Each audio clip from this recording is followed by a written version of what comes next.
Good afternoon to everyone who's joined us today for this live conversation, and good evening to some of you, depending on your time zone, if you're in Europe. Thank you for joining us. My name is Nikhil, and I head the North American business for Vantage Circle. Vantage Circle is one of the fastest growing platforms globally for holistic employee engagement, from employee rewards and recognition, workplace wellness, benefits, and pulse surveys. Vantage Circle provides an intelligent, unified platform, and they've got close to 2 million active users today. We're all living through very interesting times. We're seeing and experiencing things that a lot of us have seen for the first time. I certainly have experienced the last 18 months like I've never experienced before. And this webinar series that we have for you is meant to bring forth real insights and perspectives on a diverse range of topics that are crucial to operating in these times. My guest today is Enrique Rubio, and in this fireside chat style show, I like to call it a show, we're going to spotlight authenticity as a critical ingredient of organizational culture. Of course, with the pandemic in the background, because that's one major event that we've all had to react and respond to. Quick introduction on Enrique. Quick is tough to do because he has such a great background and experience behind him. Enrique Rubio is well known as the founder of the Hacking HR community. We're talking about the largest global learning community globally of HR and business leaders, HR practitioners and vendors. A lot of us are either members ourselves of this great community or know friends or colleagues who are. Enrique is also the co-founder of an AI recruitment platform called Cotopaxi, and he's a top 100 global HR influencer. I can, of course, go on, but I would just, leave the floor to Enrique to come and just say hi. Welcome to our show, Enrique.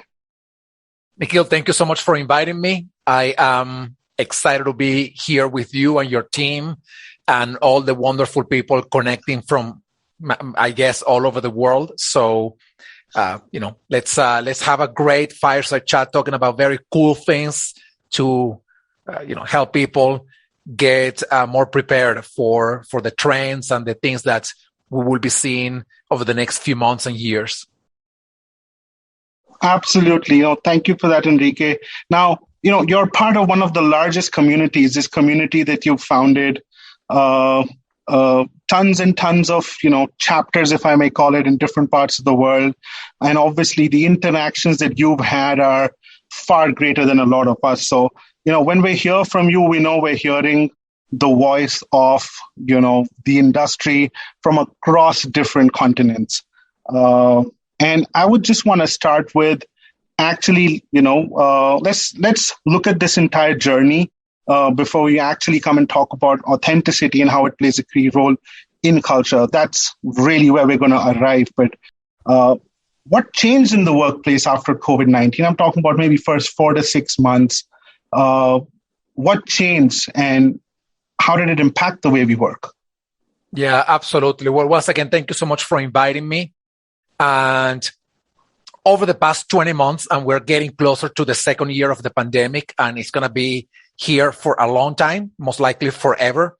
And over the past 20 months, I want to say that most things in the workplace have changed. Some of them very dramatically, some others are still in that sort of process of transformation and change. But nothing right now is as it was before. And the sort of the changes that we will continue to see going forward will be even more dramatic and deeper than we have experienced over the past 20 months. But in the first 6 months of the pandemic, at least when we went into lockdown in North America, which was in March of 2020, a lot of organizations scrambled to get ready for a new approach to work.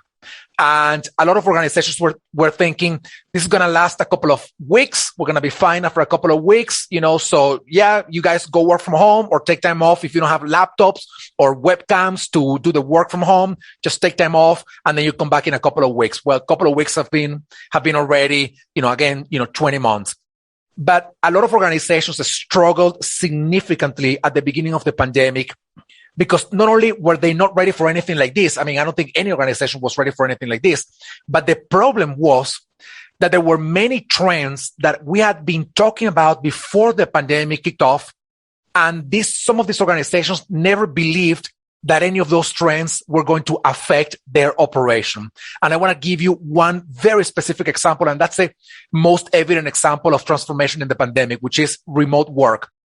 You find industries, particularly the technology industry, which was, of course, most of it was totally ready for to embrace a new approach to work. And, so remote work, even if they were not fully ready, was just an extension of a long time of preparation that they have been going through.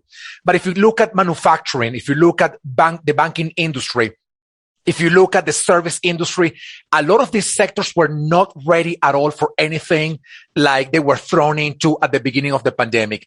And those sectors struggled significantly because they were not ready. They were not ready from a process perspective. They were not ready from a leadership perspective.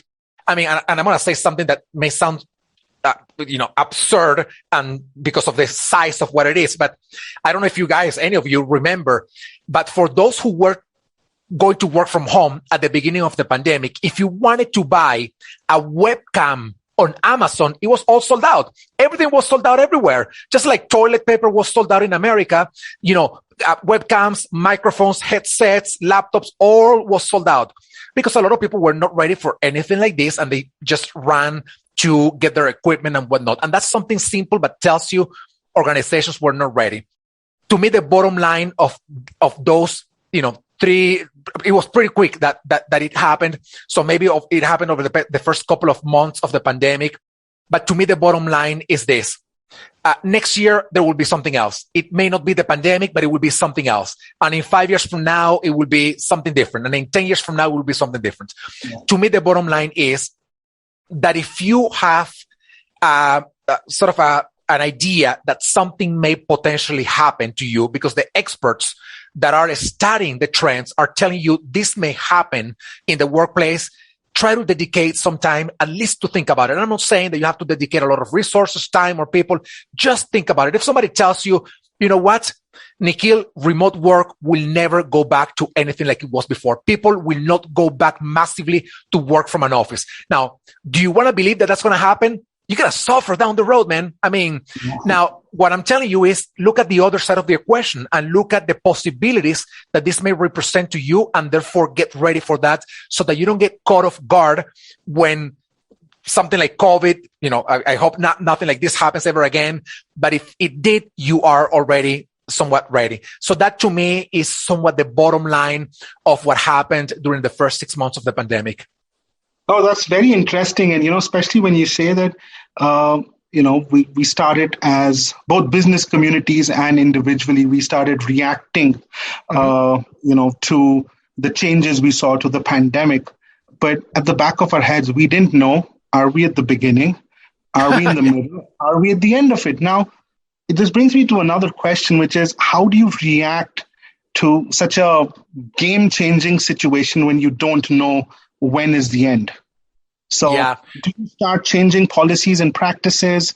How frequently, at what stage do you want to do that? Or is it wait and watch? There are obviously some steps and actions that you need to take immediately, but there are some that you can't keep changing. Change management would go for a complete toss. It did, I know. But if you start saying, okay, you can't react that way in the moment.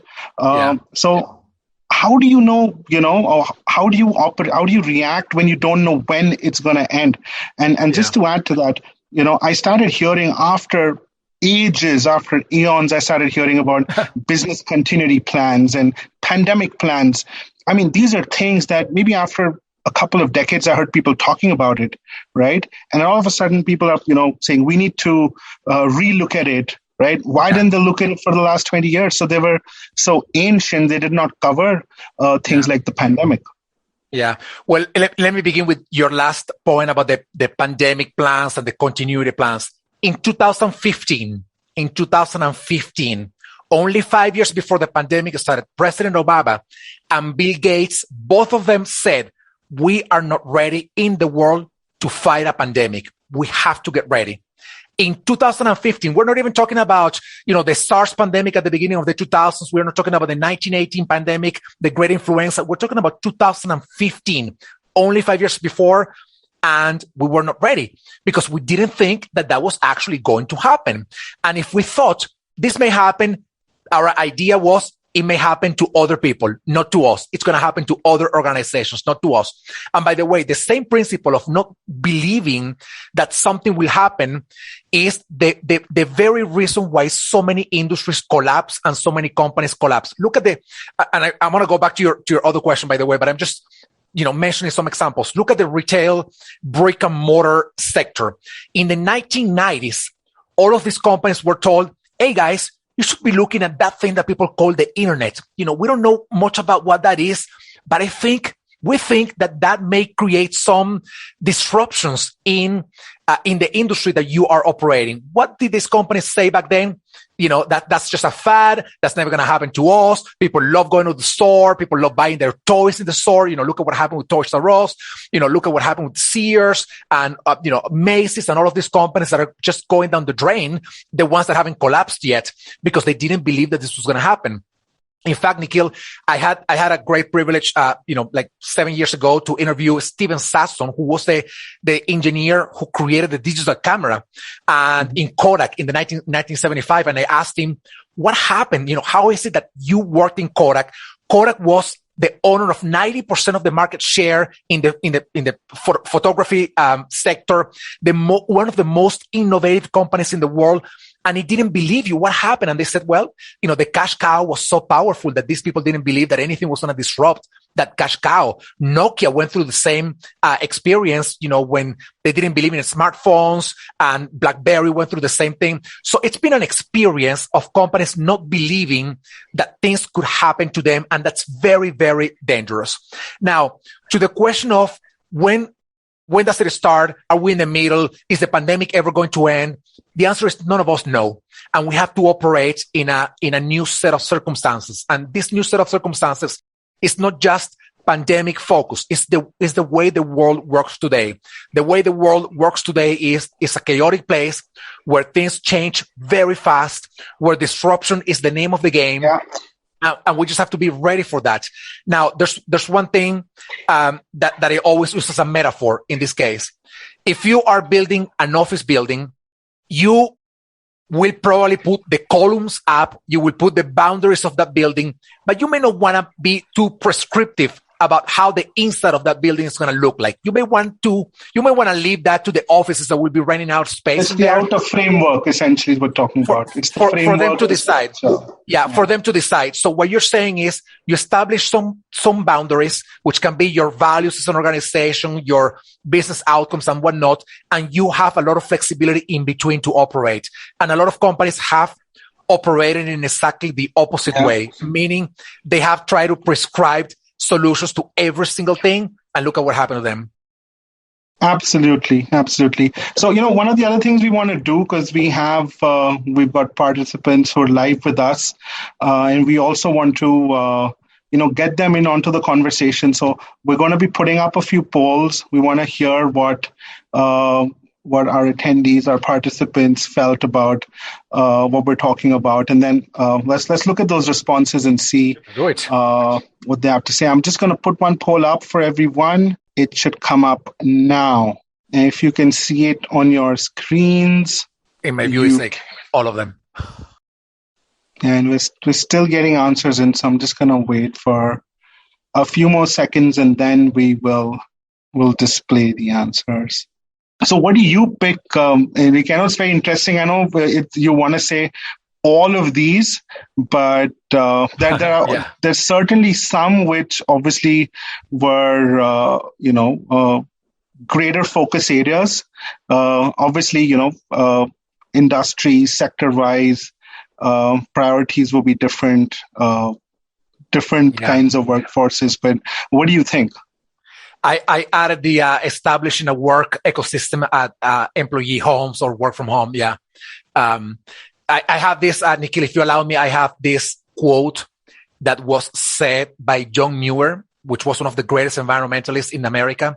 He said, and I repeat this in a lot of the talks that I do, he said, when you try to pick out something in the universe by itself, when you try to pick it out by itself, you find that one thing hitched to everything else in the universe.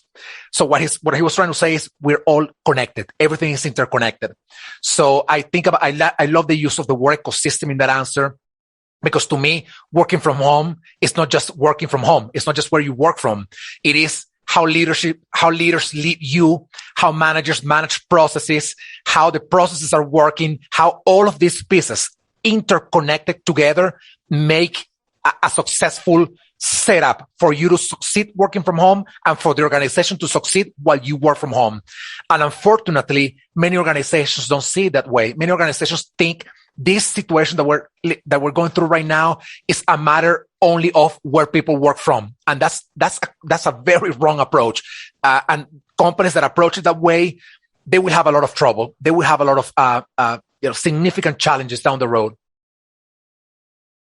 Absolutely. No, I completely I agree. And I think, if the same question was to be asked for the last 6 months, I think I would have probably sensed a different set of answers. I mean, we started with the pandemic as a new term of our work lives, and we've now started hearing about another one, which is the Great Resignation. So there's another concept now that has emerged. What do you think about, the increased insecurities amongst people, amongst employees? Has that gone? And not just employees, I think now it's even employers. Insecurities in terms of, are they going to be able to, retain their staff? And I just want to, kind of move into the culture side of it, and what role can culture play in this? Well, let me begin by saying that even before the pandemic, attracting, hiring, and retaining top talent was already a problem. We already knew that around the world, in the US, Canada, a lot of developed regions in the world, and regions in development, emerging economies, finding the right skill set was going to be a big challenge. Of course, the pandemic made it way worse, but this was already a trend that started way before the pandemic. I think the pandemic created the possibility for us to think differently on how to bring talent to our organizations. Before the pandemic, we were seeing this as only a problem of bringing somebody to work in our office, and they needed to be in our geographical location, most of them. Now we see it as, well, we got a bunch of opportunities, gig workers, distributed workforce, remote workers, hybrid, and whatnot. So this was a problem before the pandemic, and it is a problem today for employers. So in an environment where people are becoming more picky about the jobs that they want to join, because they don't want to be exploited, they want to have opportunities, they want to have flexibility. In that kind of environment, the pressure of creating the right conditions to attract and hire and retain great talent, that pressure now falls on the side of the employer. Years ago, this may have been on the side of the employee, meaning you do your job, you do it well, you perform well to keep your job so that nobody fires you. Now it's sort of the opposite. Now it is, what does the company have to do to make sure that, Nikhil, who is a great a leader, engineer, manager, whatever it is, what do we do to make sure that Nikhil doesn't leave this organization? And this question goes back to culture. And, you brought up this topic of culture. Culture, in my view, will be one of the main elements of the competitive advantage of any organization to attract, hire, and retain great talent. And culture is like a medusa. It has like so many different, tentacles and things that you have to keep an eye on. Where people, and this is where one problem emerges. part of culture is where people work from, but that's one of the many elements. And in fact, to me, the question should not be, and this is my view, by the way, the question should not be where people work from, how many days a week they're working, or how many hours a day they work. To me, the question should be, how do we provide them enough flexibility for them to know what is the package that they are supposed to deliver as an outcome in their job, and then let them decide the how they need to do that. Somebody recently asked me, "Hey, Enrique, we are testing a 4-day week in our organizations. Are you guys trying that?" And I said, "No, we're not trying that in Hacking HR, because what we do here is total flexibility. I wake up super early in the morning, and at midday, I'm already like mid-afternoon, I'm signing off generally from work. One of my colleagues, she's signing in to work like a midday, and she works until like midnight. We are totally fine with that approach. Some people in my team say, I can work on Monday, but I'm going to work on Saturday. I'm like, well, that's totally up to you. I don't know what the reasons are for that to be happening. Sometimes I ask because they work too many hours, but to me, it's more about the concept of total flexibility rather than mandating how they should be working. That's one of the elements of culture. But ultimately, we can talk about a lot of spaces in the shaping of organizational culture. But that's, in my view, the competitive advantage that will help organizations attract, hire, and retain talent in times when the talent marketplace is as fluid as it has ever been before. Absolutely. And I think what really drives, a successful and efficient workforce amidst the flexibility that you're talking about, there are several drivers, there are several functions to it. For example, you're talking about, one of your coworkers coming midday, you're signing out at midday. How does that, handing over the baton take place? Is communication, is collaboration something which has been impacted because of this flexibility? Similarly, have organizational structures, needed to be changed because this flexibility is now something that is important? What about, values? Do people truly need to have a higher degree of shared values? What role does technology play? So I have a few of these questions, which I think, are directly connected with, flexibility and being successful while providing the kind of flexibility that we've never seen in organizations before. And just at that point, I want to throw up a second poll, and I'm just going to put it up now. And what we want to ask everyone is, what drivers of traditional organization culture have undergone the most significant transformation at your organization in the last 2 years? And it seems to be a 2-horse race, which is very interesting. You have the vantage point of seeing the results as they come in. Yeah. No, absolutely. Just gonna give it another 10 seconds. We're still seeing some responses coming in. Okay. And I'm gonna share the results. Can you see them, Enrique? Yeah. So we're pretty much seeing technology adoption. And yeah, I kind of agree with that because, yes, I used Zoom even prior to this, but I haven't used Zoom the way we use it now. So as something as simple as that, and I think somewhere the webcam, absolutely. And then, personality and communication for me is kind of interlinked through technology, because the way we communicate today is largely through technology. And we've conveyed messages earlier. So for me, communication, the way it's changed is now beyond just the way we convey messages. It's also about, are we able to understand what we're saying, and are we able to collaboratively, move forward? But then also organizational structure.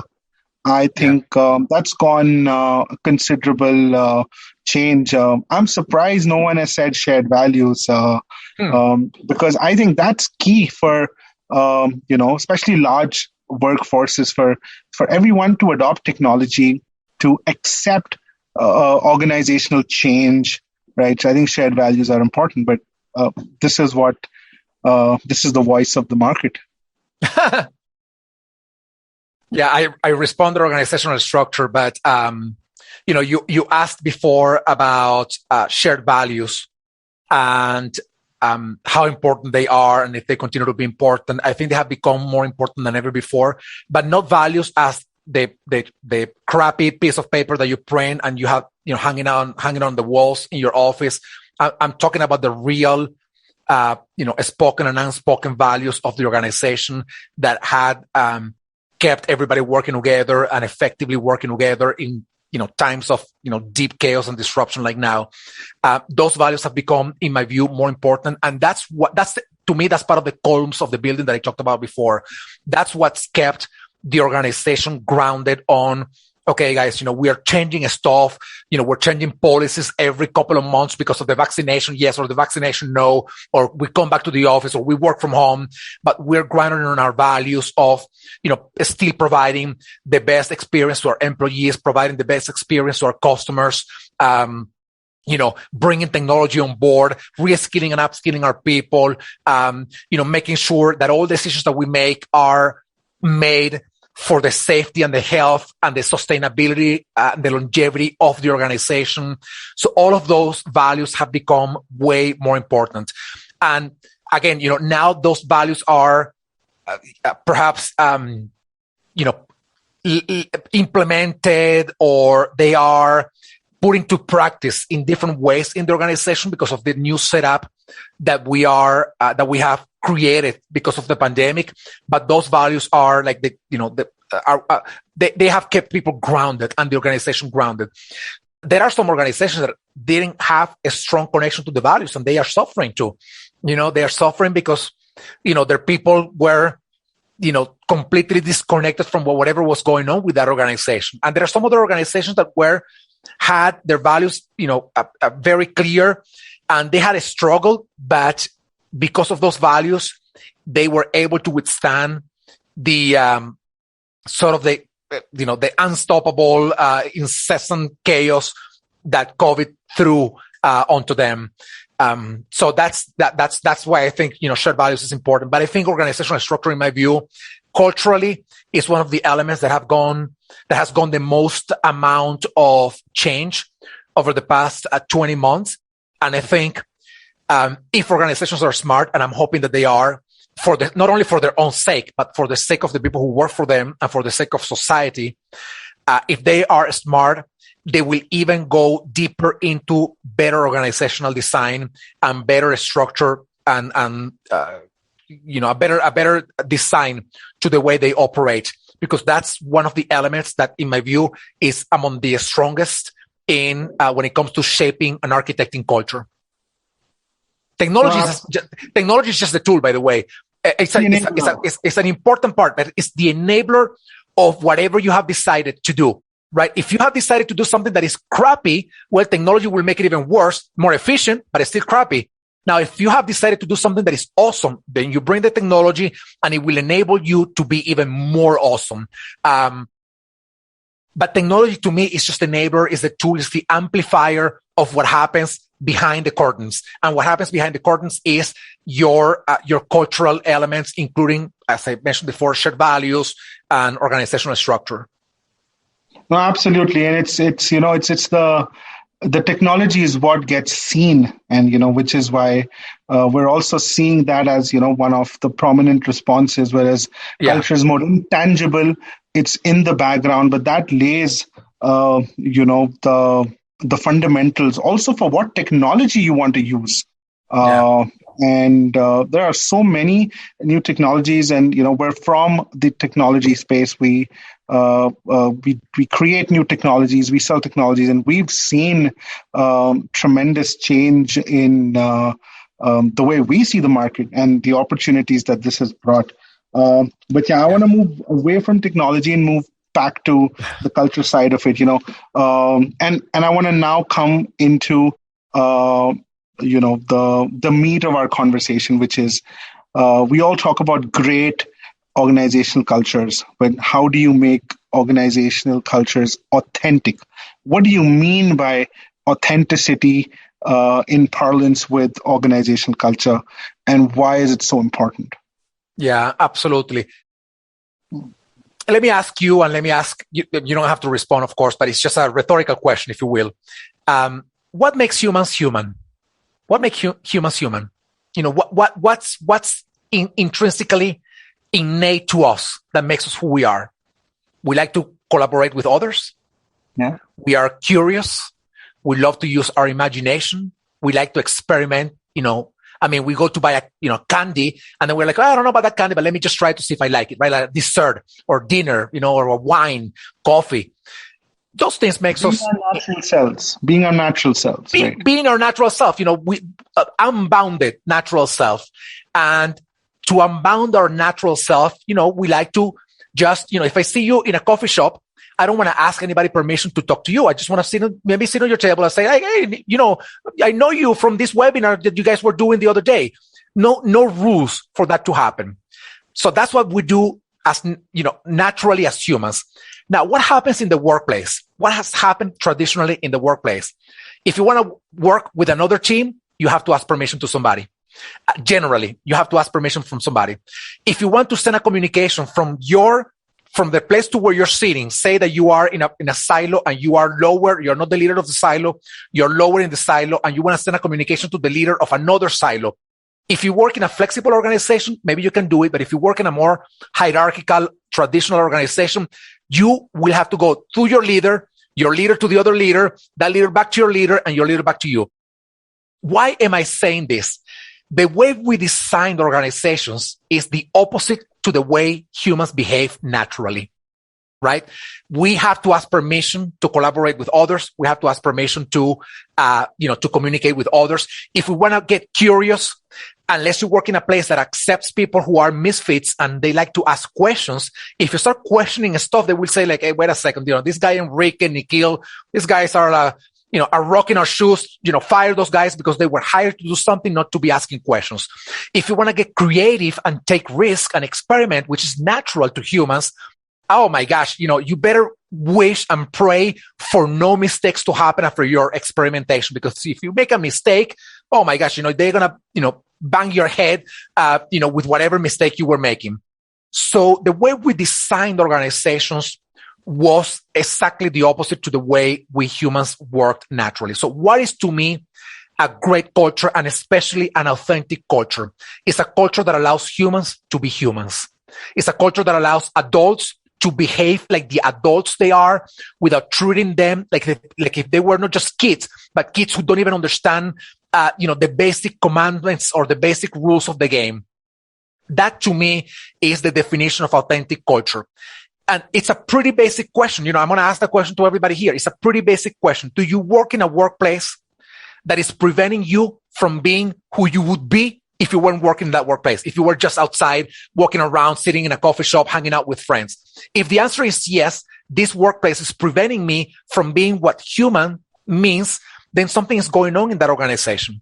And I'm not saying that all organizations are fully free in a sense that they won't necessarily allow you to do anything that an unlimited, fully free human could do. But, there's a certain degree of freedom that you may want to offer to your people. And most organizations are not designed for that. They are designed to shut down the way people behave naturally. They are designed to shut down creativity. They are designed to shut down curiosity. They are designed to shut down, the use of your imagination and risk-taking. They are shut down to allow you to collaborate organically with other people in the organization and to communicate with them organically. And they are rather asking you have to behave by what the rule says, or by what the book says, or by what your leader is telling you to do. And that to me has been one of the greatest catastrophes of modern times. Stephen Covey, who wrote the book, The 7 Habits of Highly Effective People, among many books that he wrote, he said, in that book, he said something that I read that book like 20 years ago, and I never forget that one quote. He said, you cannot lead organizations of the 21st century with processes, leadership, and management thinking from the 20th century. The problem with us is that very often we're not even leading organizations of the 21st century. We're thinking of the 20th century, but we're thinking of the 19th century, which is even worse, from the beginning of the second industrial revolution. Anyway, this is a long answer to say that to me, an authentic culture or an organization that allows this authentic culture to emerge is that allows you to be as human as you can be in the work, in the workplace and in the work that you do. That to me is the bottom line. And from there, you start responding to questions. All right. How do we operationalize that? How do we help people communicate more? How do we collaborate better? How do we destroy silos and help people get together here? But that's the question that I asked before is the basic question in my view.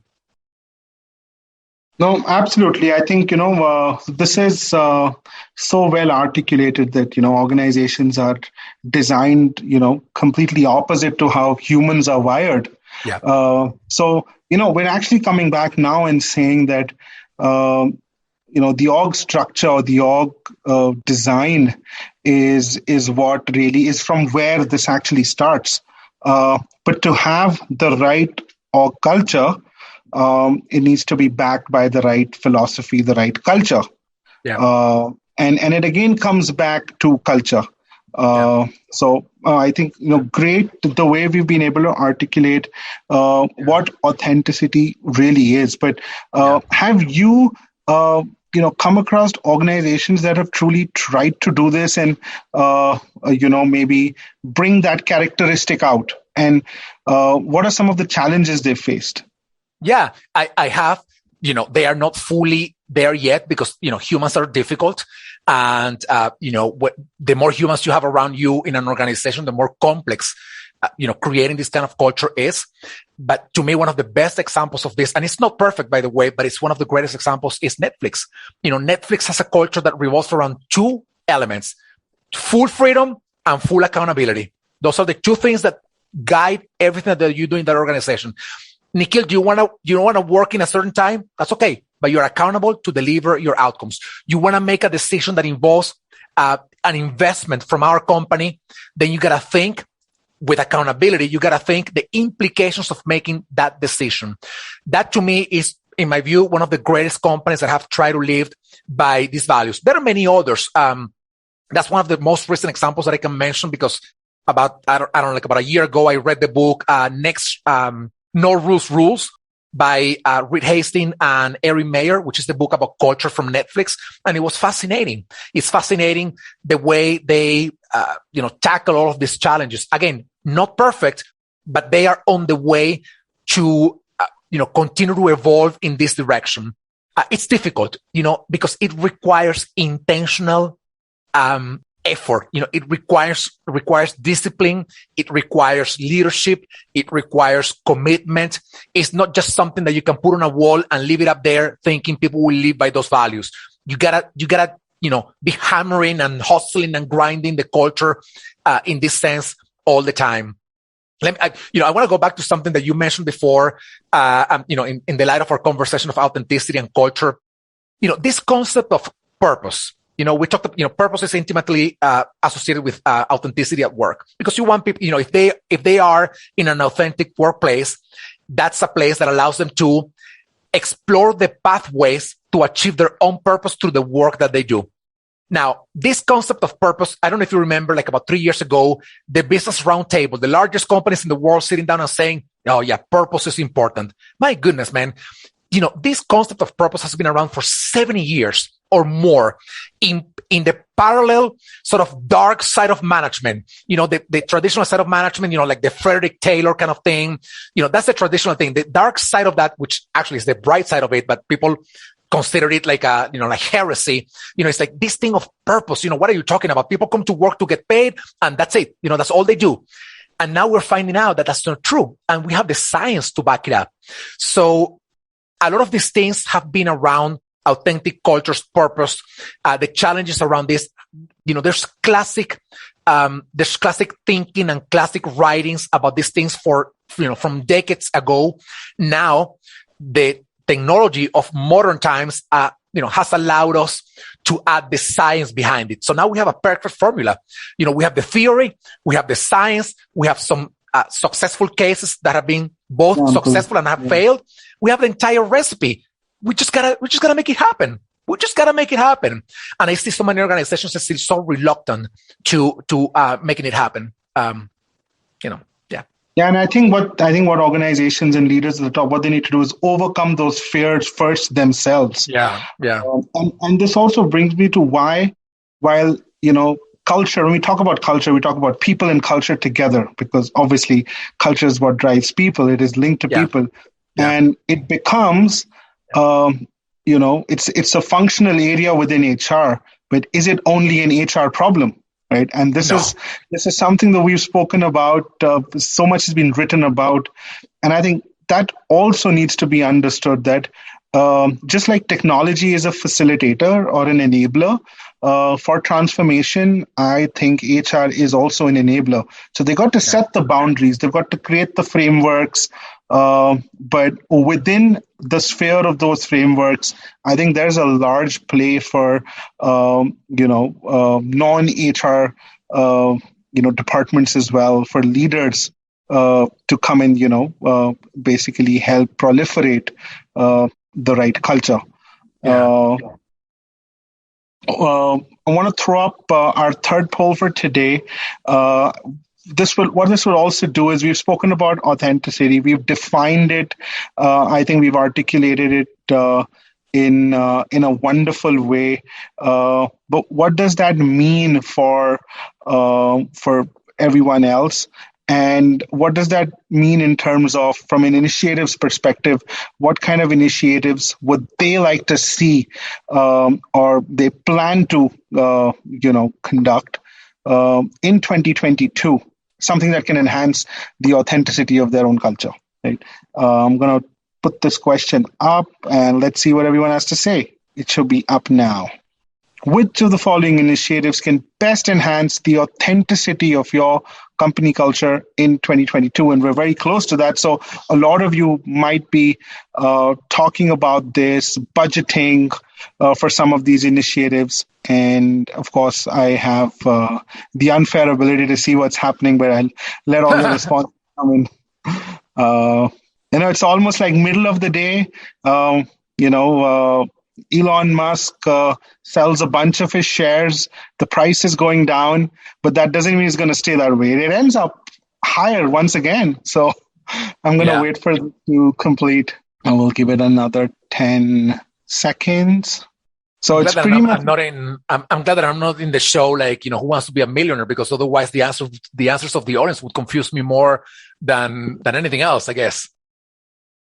Absolutely. But what's your close to each other? What did you answer?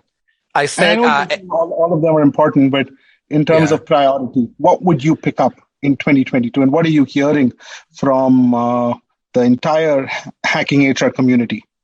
Yeah, probably the results will be very similar to this one. Everybody is trying to focus on different areas. What I responded was two. I said ecosystem that promotes innovation every day and increased authority and empowerment. My guess, of course, is this for employees in decision making. That was my assumption, in that answer. That is authority and empowerment on the employee side of things.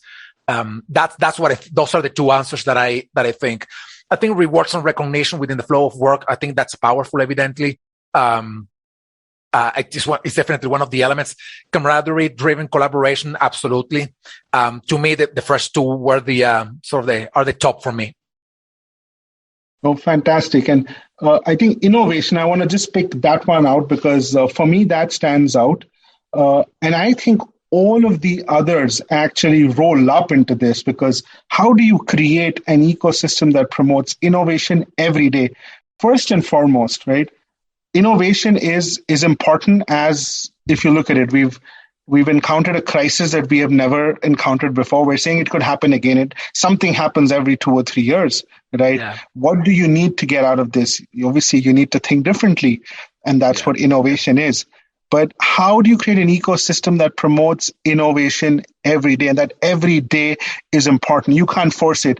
I did this little research a couple of years ago, and I started, and how it started is I was talking to this, I was introduced to someone in a networking meeting, and he introduced himself as I'm a CIO at so-and-so company. So I'm like, oh, wow. So What strategies on information and technology are you implementing right now? And he's like, hey, by the way, CIO stands for Chief Innovation Officer, not Chief Information Officer, which was something that, I've always, known it to be.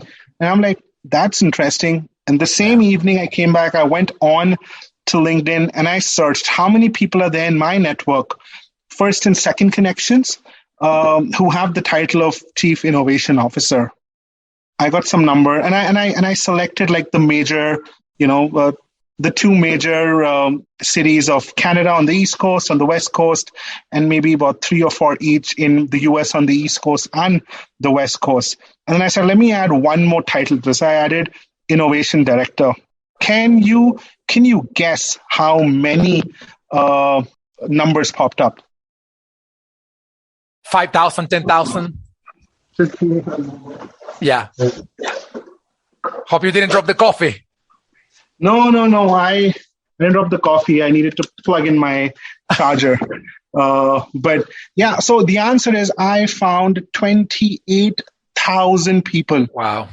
Amazing. Okay. Now, and it brought me to another point. Are all of these companies, do they have an ecosystem where innovation thrives every single day? And the answer is no. Because when you have that, the expectation is that we've got an innovation department, they've got to innovate. Yeah. No, that's not the case. Every employee needs to contribute to innovation. Yeah. And the innovation directors and the chief innovation officers are supposed to create that ecosystem. And then that brought me to the next question. What is, what kind of experience do you need to be in this innovation department? And I was having this conversation with someone. I said HR, and he's like, what are you talking about? Innovation in HR? And I'm like, for you to create that culture that promotes innovation every day, your culture it needs to be, conducive to that. There has to be an acceptance to ideas. There has to be empowerment. People should not be scared to come and submit those ideas. Other senior folks should have the will and the power to come and nurture those ideas, right? Yeah. You need to recognize innovation. You need to recognize behaviors that promote innovation, right? And you need collaboration because, you can have ideas, but how do you take ideas to implementation? So the way I look at this is, the first, I'm just going to put those answers up again. So A, C, and D actually feed into B, which is an ecosystem that promotes innovation. But that's just my take on it. Yeah. Well, let me tell you a couple of things. One that happened to me and the other one didn't happen to me. It happened in reality. A few years ago in my last corporate job, I was very bored and I decided to create something that was called iTalk. And the iTalk was supposed to be like a TED Talk kind of thing, but inside the company. And I wanted people in the company to participate in this thing, to talk about their own personal experiences and how that builds up to the quality of their work. So I put this together. I start, marketing the event. I didn't ask permission from anybody. So I got this phone call from the innovation department in this company. And they said to me, why are you doing this? And I said, well, because I think it's a cool thing to do. And, we're going to get to hear from other people and blah, blah, blah. They told me you cannot do that. And I'm like, but why? And they said, well, because we own innovation in the company. I'm not lying, by the way. I'm quoting what they said to me. And I told them, well, this is what's going to happen. We have a couple of options. You either let me do it or you ask me to cancel it. But if you ask me to cancel it, I'm going to tell everybody who already signed up for this event, which was like 300 people at that moment. I'm going to let them all know that you asked me to cancel it because you are the owner of innovation. At the end, they let me do it, but that tells you part of this mindset, right? So that's one thing that happened to me. But let me tell you the other thing. If anybody here, likes to watch movies, one of my favorite movies that I have watched like 1 billion times is called Apollo 13, and it's about the real case of the Apollo 13. Back in the 60s, it exploded. Part of it exploded in outside of the atmosphere of the Earth, and the one of the things that was happening inside the sort of the space craft, there were 3 astronauts, and the explosion caused that the filter that was purifying the oxygen and taking out the carbon dioxide out of the oxygen, it broke. So these guys, the level of oxygen was decreasing, and they were, basically breathing CO2. Down in NASA, this is what happened, and this happens in the movie. One of the leaders of the team put on a table. Imagine, like a plastic thing, a remote control, a cup of coffee, and he told the engineers, with those three things, we have to build a filter to take out the CO2 out of the spaceship craft. So you don't have enough materials, but what he was saying is, in an environment of limited resources, like what they are going through up there, we have to, all of us, through our ingenuity, our innovation, our creativity capacities, we have to put all of those things together and come up with a solution to the problem that they have. For them, there was an urgency to resolve that problem. And if they hadn't done so, 3 people would have died, from breathing CO2. If we see that case and bring it back to our organizations and see the urgency that we have to create more value, to resolve problems in a better way, to create more opportunities. And we brought everybody together and told them, we don't have unlimited resources. We have the water, the plastic water bottle, the cup of coffee, and the remote control. And with that, we have to create value for our customers and our people. Let them be creative. That's what humans is about. And that's what innovation is about. Just gotta make it happen and be open to whatever the exercise will look like and to whatever will come out of that exercise. Go and watch the movie because it's going to be inspiring for everybody thinking about innovation. Well, absolutely. And of course, I've seen that movie. I think a lot of us have while growing up. I haven't seen it a billion times, but I've seen it a couple of times for sure. It's definitely one of those classics. And I think that's, fundamentally what innovation at the workplace is about. I think it's an extremely important initiative. If companies are not already invested in it, this is something they should invest in, creating that ecosystem, which means have the right organizational values that promote, encourage behaviors that will lead to innovation, have better empowerment, have innovation experts who would come and nurture those ideas, who would take it to possibly closer to implementation. And make sure that you use recognition very, very diligently to promote innovation. And if your employees are innovating every day or contributing to innovation every day, there's no way you can't grow as a company. Jim Collins, let me just add this last thought in there. I know you were getting closer to the end. Jim Collins, in the book From Good to Great, I don't remember all of the details of the book, but there's one thing that stood out when I read it. He said, the job of a leader is not to motivate people. When people come to work, they are motivating to doing the work. The job of a leader is not to demotivate them. And that to me is a big realization in terms of exactly what you're saying. It is providing the right incentives, providing the right avenues for collaboration, creativity, innovation, and let them just run with it. Let them be free like a horse in the wild, and because they will produce so much value for you. And that's what bring the natural self out, and that's what authenticity is. I want to recap just a few notes I made from our conversation that stood out for me. Have a platform, formal or informal, to talk frequently about crisis situations, crisis readiness. Talk about it, preempt, take it seriously. This could happen again. Your old pandemic plans, your old BCP plans may not work. So make it a part of your plans as a leadership to do that. There's a shift in onus from employers or employees to employers to make the workforce successful. So there is a shift in onus. Let's recognize that as employers.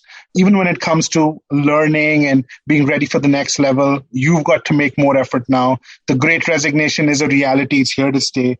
And then we said that organizations are designed completely opposite to how humans are wired. Let's understand that it's a very powerful statement. And then finally, top initiatives to drive authenticity in our culture in 2022.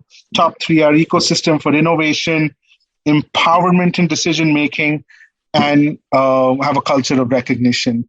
Those are some of my takeaways. I want to thank you, Enrique, for being a guest on our show. I hope you enjoyed the conversation. I hope our audience enjoyed the conversation. And I also wanted to just announced that Hacking HR is having one of the largest and longest online conferences coming up in March 2022. Go to their website and register. I'm going to be there for sure. Awesome. Thank you so much, Nikhil. Thank you. Thank you, everyone. And I look forward to chatting with you again soon, Enrique. Likewise. Thank you so much. Thank you, everybody. Stay safe and stay well.